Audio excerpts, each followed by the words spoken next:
الله. الحمد لله رب العالمين والعاقبة للمتقين والصلاة والسلام على سيد الأنبياء والمرسلين وعلى آله وأصحابه أجمعين. أما بعد فأعوذ بالله من الشيطان الرجيم. بسم الله الرحمن الرحيم. وأنكحوا الأيام منكم والصالحين من عبادكم وإمائكم إن يكونوا فقراء يغنهم الله من فضله.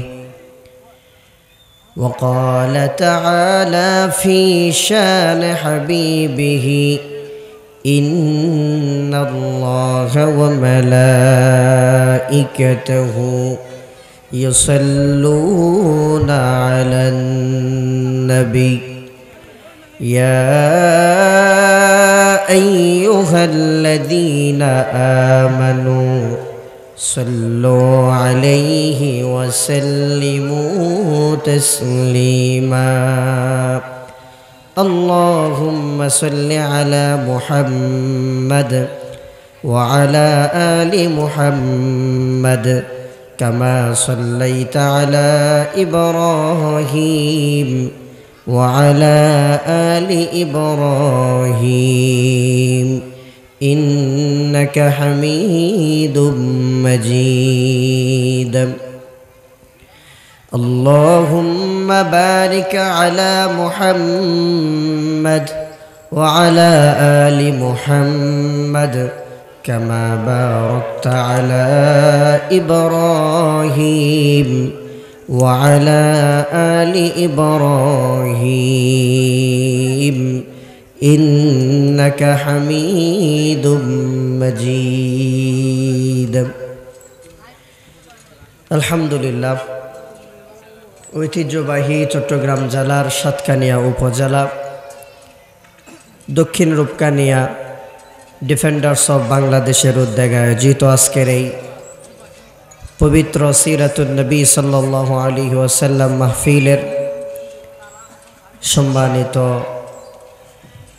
আমন্ত্রিত হযরত উলামায়ে কেরাম,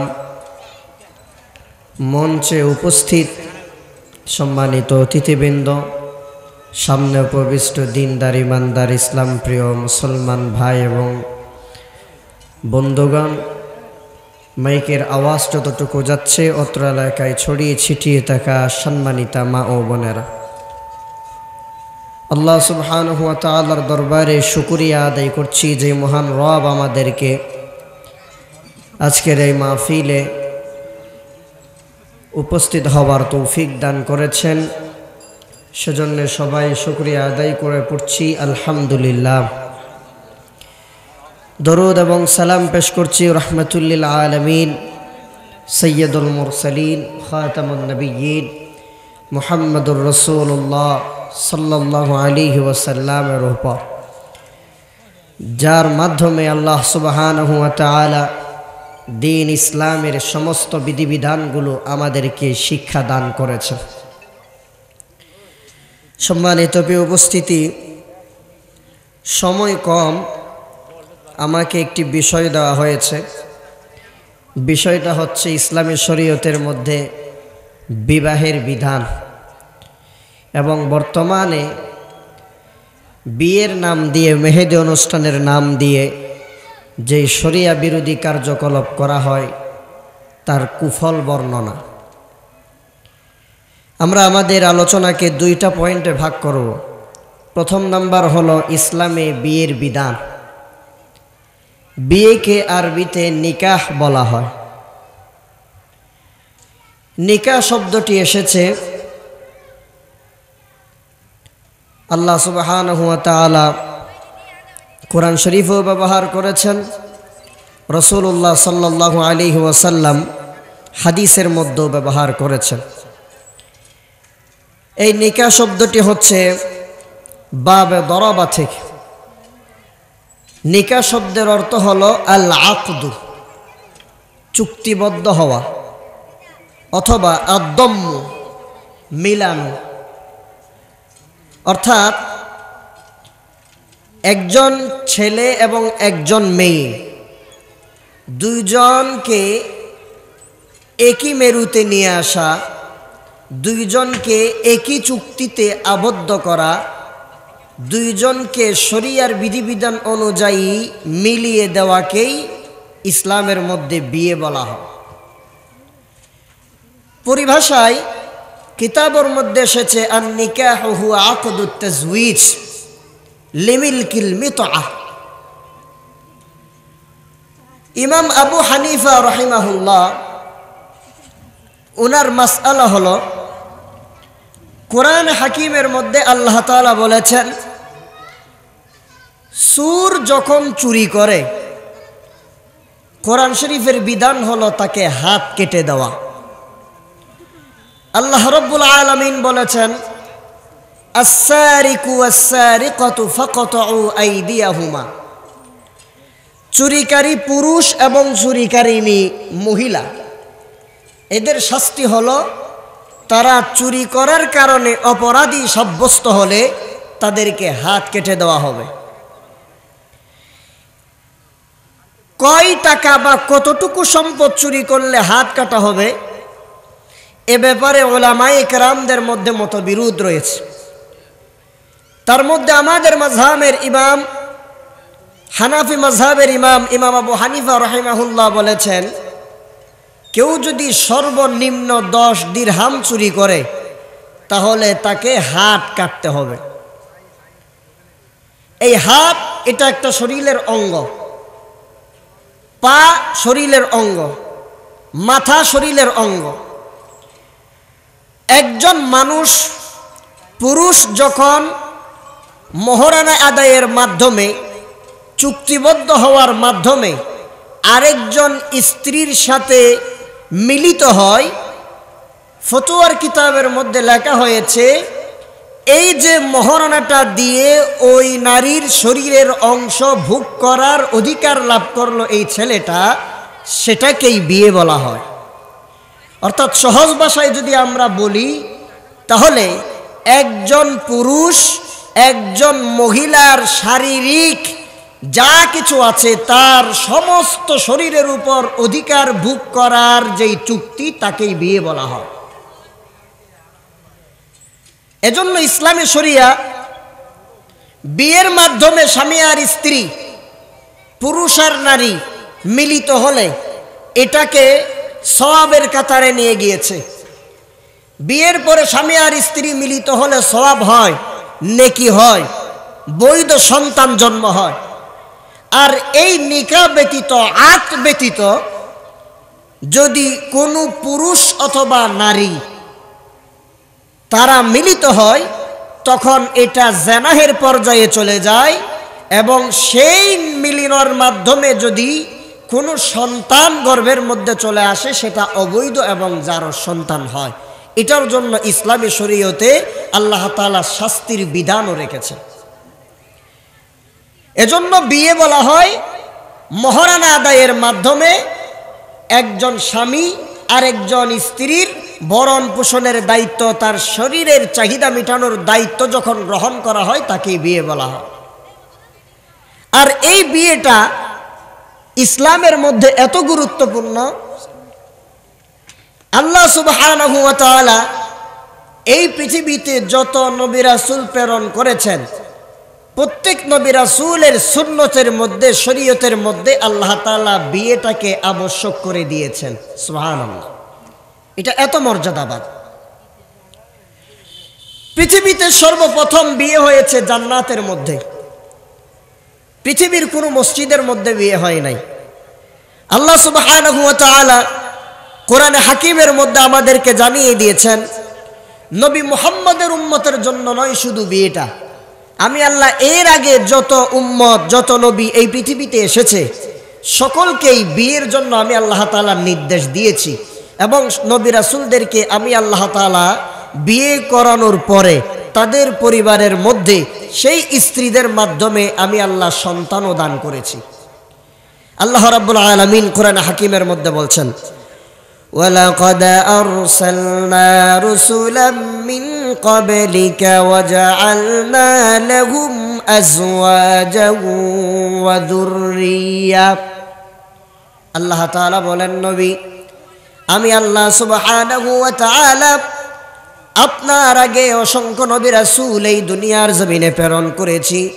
ওয়ালাকাদ আরসালনা রুসুলাম মিন ক্বাবলিকা, অবশ্যই আপনি নবী একজন নন, আপনার আগে আমি আল্লাহ তাআলা এই দুনিয়ার জমিনে আরো অসংখ্য নবী রাসূল প্রেরণ করেছি। এদেরকে আমি আল্লাহ তাআলা ওয়াজআলনা লাহুম আজওয়াজান ওয়া যুররিয়া, তাদের প্রত্যেকের জন্য স্ত্রী এবং সন্তান সন্ততি পরিবার পরিজন আমি আল্লাহ তাআলা দান করেছি। প্রত্যেক নবী রাসূলকে আল্লাহ তাআলা বিয়ে করিয়েছেন, বিয়ের সিস্টেমটা আল্লাহ তাআলা চালু রেখেছেন। সর্বপ্রথম বিয়ে হয় আদম এবং হাওয়া আলাইহিস সালাতু ওয়াস সালামের মধ্যে। আল্লাহ রাব্বুল আলামিন আদমকে সৃষ্টি করার পর জান্নাতে রাখলেন। জান্নাতে রাখার পর আদম আলাইহিস সালাতু ওয়াস সালামের মন মরা ভাব আল্লাহ তাআলা বুঝতে পারলেন, কেন আদমের মন মরা, কেন আদমের মনের মধ্যে অশান্তি। তার মানে আল্লাহ তাআলা বুঝে ফেললেন আদমের সঙ্গীর প্রয়োজন। একজন পুরুষ জীবনে কোনোদিন একজন নারী ছাড়া পরিপূর্ণ সে হতে পারে না, কারণ প্রত্যেক স্বামী আর স্ত্রী এরা হচ্ছে একজন আরেকজনের লেবাস, পোশাক। আল্লাহ তাআলা বলেছেন, হুন্না লিবাসুল লাকুম ওয়া আনতুম লিবাসুল লাহুন্না, তোমরা একজন আরেকজনের পোশাক। পোশাক ছাড়া যেমন কোনো পুরুষ বা কোনো মহিলা থাকতে পারে না, কোনো মানুষ থাকতে পারে না, ঠিক তেমনিভাবে স্ত্রী ছাড়াও কোনো পুরুষ থাকতে পারে না, আবার পুরুষ ছাড়া স্বামী ছাড়া কোনো স্ত্রীও থাকতে পারে না যদি তার কোনো সমস্যা না থাকে। তাহলে বুঝতে পারলাম ইসলামের মধ্যে প্রত্যেক নবী রাসূল বিয়ে করেছেন। আল্লাহ তাআলা আদম আলাইহিস সালাতু ওয়াস সালামের জন্য সঙ্গী হিসাবে বাছাই করলেন, পাত্রী নিযুক্ত করলেন হযরতে হাওয়া আলাইহিস সালাতু ওয়াস সালামকে। আল্লাহ তাআলা হাওয়া আলাইহিস সালাতু ওয়াস সালামকে তার স্বামী আদম থেকে সৃষ্টি করলেন। এদের দুইজনকে আল্লাহ তাআলা জান্নাতের মধ্যে বিয়ে পড়িয়ে দিয়ে তারপরে জান্নাতে বসবাস করার জন্য বললেন। সেই কথাও কোরআনে হাকিমের মধ্যে আছে। আল্লাহ রাব্বুল আলামিন বলছেন, ইয়া আইয়ুহান নাসু ইত্তাকু রাব্বাকুমুল্লাযী খালাকাকুম মিন নাফসিন ওয়াহিদা ওয়া খালাকা মিনহা যাওজাহা। আল্লাহ তাআলা দুনিয়ার মানুষকে বলছেন, ও দুনিয়ার মানুষ, ইত্তাকু রাব্বাকুমুল্লাযী খালাকাকুম মিন নাফসিন ওয়াহিদা, তোমরা তোমাদের সেই রবকে ভয় করো, আল্লাহকে ভয় করো, যিনি তোমাদেরকে একটি মাত্র আত্মা আদম থেকে সৃষ্টি করেছেন। এরপরে আল্লাহ তাআলা ওয়া খালাকা মিনহা যাওজাহা, তার থেকে তার স্ত্রী হাওয়াকে তিনি সৃষ্টি করেছেন।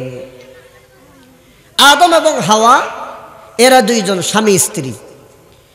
এদেরকে বিয়ে দেওয়ার পর আল্লাহ তাআলা বলছেন, ইয়া আদম উসকুন আনতা ওয়া যাওজুকাল জান্নাহ, ও আদম তুমি এখন আর একা নয়, তোমার সাথে বিবাহ দেওয়া হলো হাওয়াকে, তোমরা দুইজন স্বামী আর স্ত্রী, তোমরা দুইজন আজ থেকে জান্নাতের মধ্যে বসবাস করবা। আর এই জান্নাতের মধ্যে ওয়াকুলা মিনহা রাগাদান হাইথু শিতুমা, জান্নাতের যত নাজ নেয়ামত আছে এই নাজ নেয়ামত থেকে যত মন চাই তোমরা খেতে পারবা, ভক্ষণ করতে পারবা, কিন্তু ওয়ালা তাকরাবা হাযিহিশ শাজারা ফাতাকুনা মিনাজ জালিমিন। আল্লাহ তাআলা বলেন, কিন্তু এই গাছের দিকে যদি যাও, গাছের ফল যদি তোমরা খাও, তাহলে অবশ্যই দুইজন জালেমের অন্তর্ভুক্ত হয়ে যাবা। শয়তান তাদেরকে জান্নাত থেকে বহিষ্কার করে দেওয়ার জন্য বিভিন্নভাবে কুমন্ত্রণা দিল। নারীদের মন একটু নরম হয়, সেজন্য হাওয়া আলাইহিস সালাতু ওয়াস সালামের মাধ্যমে সে ধোঁকার মধ্যে, প্ররোচনার মধ্যে ফেলে দেওয়ার পর তাদের দুইজনকে জান্নাত থেকে বের করে ফেলল। আমি তো আল্লাহর কাছে শুকরিয়া আদায় করে বলি, আল্লাহ যদি সেই দিন আদম এবং হাওয়াকে জান্নাত থেকে বের না করতেন, তাহলে আপনি, আমি, আমরা, আপনারা কেউ দুনিয়ায় আসার সুযোগই পেতাম না। কথা ঠিক না?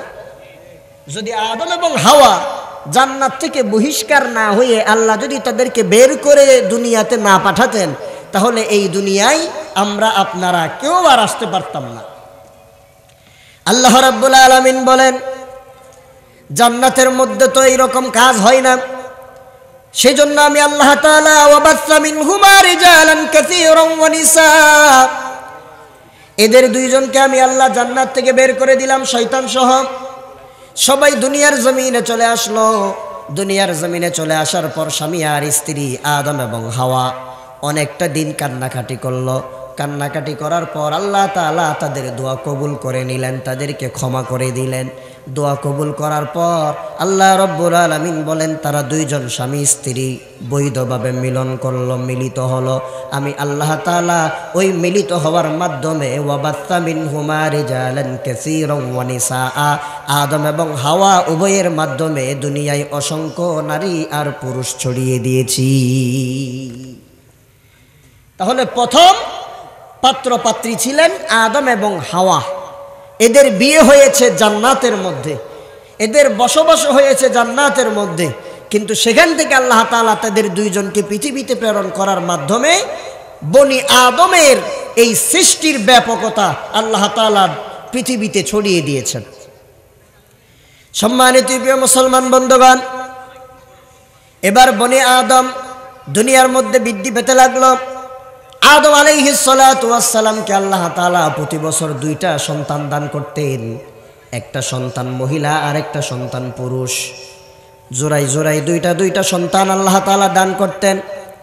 আদম আলাইহিস সালাতু ওয়াস সালামের শরীয়ত ছিল ভাই এবং বোন বিয়ে করবে। কারণ হলো আদম আলাইহিস সালাতু ওয়াস সালামের সন্তানেরা ছাড়া দুনিয়ার মধ্যে আর কোনো মানুষ নাই। সেই জন্য ভাই বোনের মধ্যে বিয়ে দেওয়াটা আল্লাহ তাআলা বৈধ করে দিলেন। আদম আলাইহিস সালাতু ওয়াস সালামের এইবারের সন্তানের সাথে গতবারের মেয়ে, গতবারের ছেলের সাথে এইবারের মেয়ে, এইরকমভাবে ভাই বোন বিয়ে করাটা আল্লাহ তাআলা বৈধ দিয়েছেন। তবে একসাথে দুই ভাই বোন জন্ম নেওয়া, এদেরকে আল্লাহ তাআলা বিয়ে করাটা অবৈধ করে দিলেন। সহোদর যারা ভাই বোন, এরা বিয়ে করতে পারবে না। আগের বোন এবারের ভাই, এবারের বোন আগের ভাই, এইরকম ভাবে আদম আলাইহিস সালাতু ওয়াস সালামের শরীয়তে বিয়ে হতো, ভাই বোন বিয়ে হতো। এরকম ভাই বোন বিয়ে হওয়ার মাধ্যমে আস্তে আস্তে আস্তে আস্তে আপনারা জানেন ঘটনা, হাবিল আর কাবিল। এখন এরা দুইজন মারামারি লাগলো। এ বলতেছে যে আমি আমার নিজের বোনকেই বিয়ে করব, অথচ শরীয়তের মধ্যে নিজের বোন বিয়ে করা জায়েজ নাই, আগের বোনকে বিয়ে করতে হবে। সে রাজি না হওয়াতে নিজের ভাইকে সে হত্যা করলো। লম্বা ঘটনা আল্লাহ তাআলা কোরআনে হাকিমের মধ্যে নাজিল করেছেন, ঘটনা বর্ণনা করেছেন। এটাও নারী কেন্দ্রিক ব্যাপার। তাহলে বুঝতে পারলাম আদম আলাইহিস সালাতু ওয়াস সালামের শরীয়তে ভাই বোন বিয়ে করা জায়েজ। এখন আদম আলাইহিস সালাতু ওয়াস সালামের শরীয়তে ভাই বোন বিয়ে করা জায়েজ ছিল কেন? কারণ তারা ছাড়া এই পৃথিবীতে আর কেউ ছিল না। আস্তে আস্তে আস্তে আস্তে যখন দুনিয়াটা বিশাল হতে লাগলো, দুনিয়ার মধ্যে মানুষ যখন বেশি হতে লাগলো, আল্লাহ রাব্বুল আলামিন এইবার ভাই বোন বিয়ে করাটা হারাম করে দিলেন। আল্লাহ তাআলা কোনোভাবেই ভাই বোন বিয়েটা মেনে নেন না, এটাকে আল্লাহ তাআলা অবৈধ ঘোষণা করলেন। এইবার আল্লাহ রাব্বুল আলামিন বলছেন, ও নবী, আপনার উম্মতের জন্য ভাই বোন বিয়ে করতে পারবে না, বরং ভাই বোন ছাড়া এলাকার মধ্যে আর যেই মহিলাগুলো আছে সেখান থেকে যার যাকে পছন্দ হয় সে তাকে বিয়ে করবে। সুবহানাল্লাহ।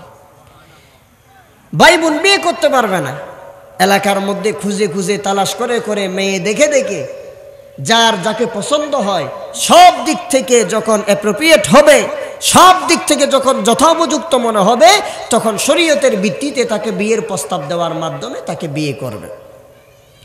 এখন আল্লাহ রাব্বুল আলামিন বিয়ের আয়াত নাজিল করে দিলেন। আল্লাহ তাআলা বলেন, ফানকিহু মা তাবা লাকুম মিনান নিসাই মাসনা ওয়া সুলাসা ওয়া রুবা। আল্লাহ রাব্বুল আলামিন বলেন, দুনিয়ার মানুষ, ফানকিহু, তোমরা বিয়ে করো, মা তাবা লাকুম মিনান নিসা, মহিলাদের মধ্য থেকে যেই মেয়েকে তোমার পছন্দ হয় ওই মেয়েকে বিয়ে করো। এই মেয়েদের মধ্য থেকে কয়জনকে বিয়ে করতে পারবে? একজন পুরুষ। আল্লাহ তাআলা বলেন, মাসনা, দুই দুই, ওয়া সুলাসা, তিন তিন, ওয়া রুবা, চার চারটা করে বিয়ে করো, কোনো অসুবিধা নাই। সুবহানাল্লাহ। চারটা বিয়ে করার জন্য অনুমতি আছে পুরুষের, তবে কোন ক্ষেত্রে অনুমতি? আল্লাহ রাব্বুল আলামিন বলেন, চারুটা স্ত্রীকে যদি তুমি সমানভাবে ন্যায় সঙ্গতভাবে আচরণ করতে পারো, চারোটা স্ত্রীর যদি সঠিকভাবে অধিকার তুমি আদায় করতে পারো, তাহলে চারটা বিয়ে করবা। যদি তুমি ন্যায় বিচার করতে না পারো, একজনকে বেশি দেখতে পারো, আরেকজনকে কম দেখতে পারো, একজনকে স্বর্ণ দিলা 5 ভরি, আরেকজনকে স্বর্ণ দিলা 2 ভরি, একজনকে 3 পিস দিলা 500 টাকার, আর একজনকে দিলা 200 টাকার, এইরকম যদি বৈষম্য তুমি করো, তাহলে তোমার জন্য চারটা বিয়ে করা বৈধ নয়। আল্লাহ তাআলা বলেন, ওয়া ইন খিফতুম আল্লা তা'দিলু ফাওয়াহিদাতান, আল্লাহ তাআলা বলেন, যদি স্ত্রীদের মধ্যে ন্যায় বিচার করতে না পারো, তাহলে তোমরা চারটা বিয়ে করবা না, একটা নিয়েই তোমাকে খুশি থাকতে হবে। যদি সামর্থ্য থাকে তাহলে ন্যায় বিচার করতে পারলে একজন পুরুষ চারটা স্ত্রী রাখার অধিকার আছে। আর যদি সামর্থ্য না থাকে তাহলে একজন পুরুষ একটা স্ত্রীকেই বিয়ে করবে, এটাই শরিয়া। সমস্ত নবীদের সুন্নত হলো বিয়ে করা, আবার বিশ্বনবী রাহমাতুল লিল আলামিনের সুন্নত হলো বিয়ে করা। আল্লাহর হাবিব সাল্লাল্লাহু আলাইহি সাল্লাম বলেন, আমার উম্মতের মধ্যে যেই ব্যক্তি বিয়ে করে না, সেই ব্যক্তি আমার উম্মতের মধ্যে অন্তর্ভুক্ত হবে না। আল্লাহর নবী বলেন, ক্বালা রাসূলুল্লাহ সাল্লাল্লাহু আলাইহি ওয়াসাল্লাম, আন-নিকাহু মিন সুন্নতি ফামান রাগিবা আন সুন্নতি ফালাইসা মিন্নি। আল্লাহর হাবিব বলেন, বিয়ে হলো, নেকাহ হলো আমি নবীর সুন্নত। যেই ব্যক্তি আমি নবীর সুন্নাহকে ডিনাই করে, যেই ব্যক্তি আমি নবীর সুন্নাহকে অগ্রাহ্য করে, যেই ব্যক্তি আমি নবীর সুন্নাহকে অগ্রাহ্য করে, যেই নবী আমার সুন্নাহকে, যেই মানুষ আমি নবীর সুন্নাহকে পাশ কাটিয়ে চলে যায়, আল্লাহর হাবিব বলেন, ফালাইসা মিন্নি, সেই ব্যক্তি আমি নবীর উম্মতের অন্তর্ভুক্ত নয়। তাহলে বিয়ে আগের নবীদেরও সুন্নত, মুহাম্মদ রাসূলুল্লাহ সাল্লাল্লাহু আলাইহি ওয়াসাল্লামেরও সুন্নত। এখন বিয়ে করবেন, ঠিক আছে, বিয়ের একটা পর্যায় থাকতে হবে, বিয়ের একটা বয়স থাকতে হবে। আপনি কোন সময় বিয়ে করবেন? আল্লাহর হাবিব সাল্লাল্লাহু আলাইহি ওয়াসাল্লাম হাদিসের মধ্যে বলে দিয়েছেন, যখন ছেলে প্রাপ্ত বয়স্ক হয়ে যাবে, বালেগ হয়ে যাবে, যখন ছেলে দুনিয়াদারি বুঝতে পারবে, যখন ছেলে বিয়ে না করার কারণে গুনাহের খাতার মধ্যে নাম লিখিয়ে ফেলবে, তখন মা বাবার দায়িত্ব হলো তাড়াতাড়ি করে সন্তানকে বিয়ে করিয়ে দেওয়া। যদি বিয়ের কারণে, মা বাবার কারণে সন্তান যদি গুনাহের মধ্যে লিপ্ত হয়ে যায়, আল্লাহর হাবিব বলেন, ওই সন্তান তার সন্তানের আমল নামার মধ্যে থাকবে না, বরং ওই গুনাহ তার বাবার আমল নামায় চলে যাবে। এজন্য বিয়ের বয়স হয়ে গেলে মা বাবার দায়িত্ব হলো সন্তানকে বিয়ে করিয়ে দেওয়া। আল্লাহর হাবিব বলেন, ক্বালা রাসূলুল্লাহ সাল্লাল্লাহু আলাইহি ওয়াসাল্লাম, ফাইযা বালাগা ফালইউযাওইজহু। আল্লাহর হাবিব এই দুনিয়ার জমিনে যারা সন্তানের বাবা, তাদেরকে ঘোষণা দিয়া বলছেন, ফাইযা বালাগা, ও দুনিয়ার বাবারা, তোমার সন্তান যখন বালেগ হয়ে যাবে, ফালইউযাওইজহু, তুমি তাকে তাড়াতাড়ি করে বিয়ে দিয়ে দাও। কারণ ফাইন বালাগা ওয়ালাম ইউযাওইজহু, সে বালেগ হয়ে গেল কিন্তু তাকে বিয়ে করালে না, বিয়ে না করানোর কারণে সে যদি ফাআসাবা ইসমান, সে যদি পাপের মধ্যে লিপ্ত হয়ে যায়, গুনাহের মধ্যে লিপ্ত হয়ে যায়, আল্লাহর হাবিব বলেন, ফাইন্নামা ইসমুহু আলা আবিহি, তাহলে ওই পাপের গুনাহটা তার বাবার আমলনামার মধ্যে চলে যাবে। বিয়ে না করার কারণে আপনার সন্তান যদি গুনাহ করে, তাহলে গুনাহটা আপনার আমলনামায়ও চলে যাবে। এজন্য আল্লাহর হাবিব বলেছেন, প্রাপ্তবয়স্ক হয়ে গিয়েছে তখনই তুমি তোমার সন্তানকে বিয়ে করিয়ে দাও। আবার বুখারী মুসলিমের বর্ণনা, আল্লাহর হাবিব সাল্লাল্লাহু আলাইহি ওয়াসাল্লাম বলেন হাদিসের মধ্যে, কোন যুবকেরা বিয়ে করবে? আল্লাহর হাবিব বলেন, ক্বালা রাসূলুল্লাহ সাল্লাল্লাহু আলাইহি ওয়াসাল্লাম, ইয়া মা'শারাশ শাবাব মান ইসতাতা'a মিনকুমুল বাআতা ফালইয়াতাযাওয়াজ। আল্লাহর হাবিব বলেন, ও যুব সমাজ, যদি তোমাদের সামর্থ্য থাকে, টাকা পয়সা থাকে, তাহলে তাড়াতাড়ি দৌড়ায় যা বিয়ে কর, তাড়াতাড়ি বিয়ে কর। আল্লাহর হাবিব বলেন, তাড়াতাড়ি করে বিয়ে করো সামর্থ্য থাকলে। এখন সামর্থ্য দুই প্রকার। সামর্থ্য কয় প্রকার? বলেন কয় প্রকার? একটা হলো আর্থিক সামর্থ্য, আরেকটা হলো শারীরিক সামর্থ্য। আর্থিক সামর্থ্য যদি হাজারও তোমার থাকে, তুমি বিয়ে করতে পারবে না যদি শারীরিক সামর্থ্য না থাকে।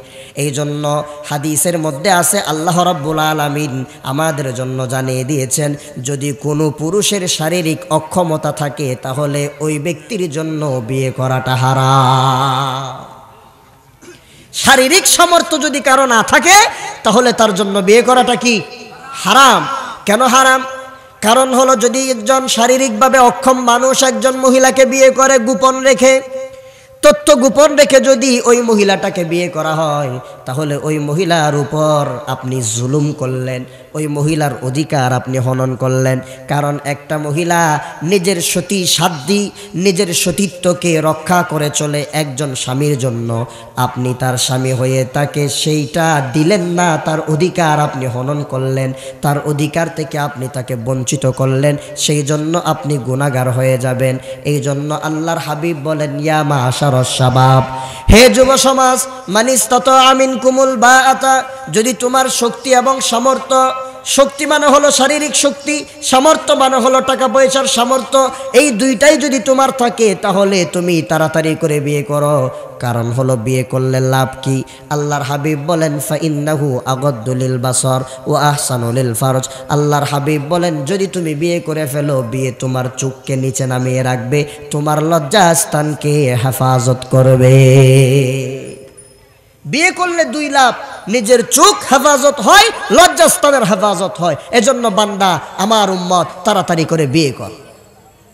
আর যদি কারো সামর্থ্য না থাকে, ধরেন যে শারীরিক সামর্থ্য আছে কিন্তু টাকা পয়সার সামর্থ্য নাই, আল্লাহর হাবিব বলেন, তাহলে তোমরা কি করবা? আল্লাহর হাবিব সাল্লাল্লাহু আলাইহি ওয়াসাল্লাম বলেন, ওয়া মান লাম ইয়াস্তাতি' ফাআলাইহি বিস-সাওম। আর যদি টাকা পয়সার সামর্থ্য তোমার না থাকে, তাহলে তুমি বেশি বেশি করে রোজা রাখো, বেশি বেশি করে রোজা রাখো। কেন রোজা রাখবা? কারণ হলো, ফাইন্নাহু লাহু উজাউন। আল্লাহর হাবিব বলেন, ও আমার উম্মত, তুমি রোজা রাখলে গুনাহ থেকে বেঁচে যাবা, রোজা রাখলে তুমি খারাপ কাজ থেকে বেঁচে যাবা, অশ্লীল ফাহিশা কাজ থেকে তুমি বেঁচে যাবা। সেই জন্য আমি রাসূল তোমাকে জানায় দিলাম, সামর্থ্য থাকলে বিয়ে করবি, সামর্থ্য না থাকলে রোজা রাখবি। এরপরও জীবনে কোনো দিন নিজে নিজের উপর জুলুম করবি না। নিজে নিজের উপর জুলুম করা যাবে না। এখন নিজের উপর নিজে জুলুম করাটা কি? ও ভাই, বেয়াদবি মাফ করবেন, বিষয় যেহেতু দিছে কথা বলতে হয়। আমাদের যুবকেরা বিয়ে না করার কারণে নিজেরা নিজেদের উপর জুলুম করে, মাস্টারবেশন করে। আল্লাহর হাবিব সাল্লাল্লাহু আলাইহি ওয়াসাল্লাম বলেন, দুনিয়ার মানুষ বুঝলি না রে, যে সমস্ত মানুষেরা মাস্টারবেশন করে, যে যুবকেরা মাস্টারবেশন করে, আল্লাহর হাবিব বলেন, কাল কিয়ামতের ময়দানে এমন কিছু আমার উম্মত উঠবে যারা নিজেরা নিজেদের হাতকে বিয়ে করেছে। নাউজুবিল্লাহ বলবেন না? আল্লাহর হাবিব বলেন, কিয়ামতের ময়দানে আমার এমন কিছু উম্মতকে তোলা হবে যারা নিজেরা নিজেদের হাতকে বিয়ে করেছে। তার মানে তারা মাস্টারবেশন করেছে। এই মাস্টারবেশন এটা এত বড় জঘন্যতম পাপ, জঘন্যতম গুনাহ। আল্লাহর হাবিব এটার থেকে উম্মতকে বাঁচানোর জন্য বলেছেন, তোমার যদি সামর্থ্য না থাকে তাহলে রোজা রাখ। এরপরও বান্দা নিজে জুলুম করবি না, অবিচার করবি না। রোজা রাখলে অবশ্যই অশ্লীলতা থেকে রোজা তোমাকে বাঁচিয়ে দিবে। এজন্য সামর্থ্য থাকলে যত তাড়াতাড়ি পারা যায় আমাদেরকে বিয়ে করে ফেলতে হবে। আল্লাহ তাআলা বুঝার তৌফিক দান করুক, বলি আমিন। সম্মানিত মুসল্লিয়ানে কেরাম, এখন কেমন মহিলাকে আপনি বিয়ে করবেন? মহিলাটা কিরকম হবে? আল্লাহর হাবিব সাল্লাল্লাহু আলাইহি ওয়াসাল্লাম বলেন, ক্বালা রাসূলুল্লাহ সাল্লাল্লাহু আলাইহি ওয়াসাল্লাম, তাজাওয়াজুল ওয়াদুদাল ওয়ালুদ ফাইন্নী মুকাসিরুম বিকুমুল উমাম। আল্লাহর হাবিব বলেন, এমন পরিবারের মহিলা তোমরা বিয়া করবা যে পরিবারের মহিলাদের ঘন ঘন বাচ্চা হয়। কারণ হলো বেশি বাচ্চা হলে আমি রাসূল সাল্লাল্লাহু আলাইহি সাল্লাম কিয়ামতের ময়দানে আমার উম্মত বেশি হওয়ার জন্যে আমি অহংকার করতে পারবো। এই রকম ভাবে মেয়েদেরকে বিয়ে করতে হবে। এখন তো সময় তো নাই, সামনে আর যাওয়া যাচ্ছে না, আরও অনেক কথা আছে। তাহলে আমরা আজকে শুধু এখানেই শেষ করছি। 1 নাম্বার, বিয়েটা ইসলামের মধ্যে খুব গুরুত্বপূর্ণ, যার কারণে আল্লাহ তাআলা কোরআন শরীফে বান্দাদেরকে বিয়ে করার নির্দেশ দিয়েছেন। 2 নাম্বার, বিয়ে সমস্ত নবীদের সুন্নত, এজন্য পয়গম্বরেরা বিয়ে করেছেন, সংসার করেছেন। 3 নাম্বার, স্পেশালিভাবে বিয়েটা রাসূলুল্লাহ সাল্লাল্লাহু আলাইহি সাল্লামের সুন্নাত, এজন্য তিনি নিজেও বিয়ে করেছেন। এখন বিয়ে কীরকমভাবে করতে হবে? সামর্থ্য হলে তখন বিয়ে করতে হবে। এমনিই মন চাইছে আমি বিয়ে করব, লাফাইলে ফালাইলে কোনো কাজ হবে না। সামর্থ্য শক্তি দুটোটাই থাকতে হবে, তখনই বিয়ে করবেন। আর যদি শক্তি সামর্থ্য না থাকে তাহলে বেশি বেশি করে রোজা রাখবো, আল্লাহর কাছে দোয়া করব আল্লাহ যেন আমাদেরকে স্বাবলম্বী হওয়ার তৌফিক দান করে। আর যখন বান্দা বিয়ে করে তখন আল্লাহ তাআলা বান্দাকে অটোমেটিকভাবে সম্পদশালী বানায় দেন, গরিব থেকে ধনী বানায় দেন। আমি যে আয়াত তেলাওয়াত করেছি সেই আয়াতের মধ্যে আল্লাহ সুবহানাহু ওয়া তাআলা বলেছেন যে নেককার স্ত্রী পুরুষ তারা যখন বিয়ে করে ফেলে গুনাহ থেকে বাঁচার জন্যে, তখন আমি আল্লাহ রাব্বুল আলামিন তাদেরকে নিজ হাতে ধনী বানায় দেই। সুবহানাল্লাহ। আল্লাহ তাআলা আমাদেরকে বুঝার আমল করার তৌফিক দান করুক, আমিন। ওয়া আখির দাওয়ানা আলহামদুলিল্লাহি রাব্বিল আলামিন। আসসালামু আলাইকুম ওয়া রাহমাতুল্লাহি ওয়া বারাকাতুহু।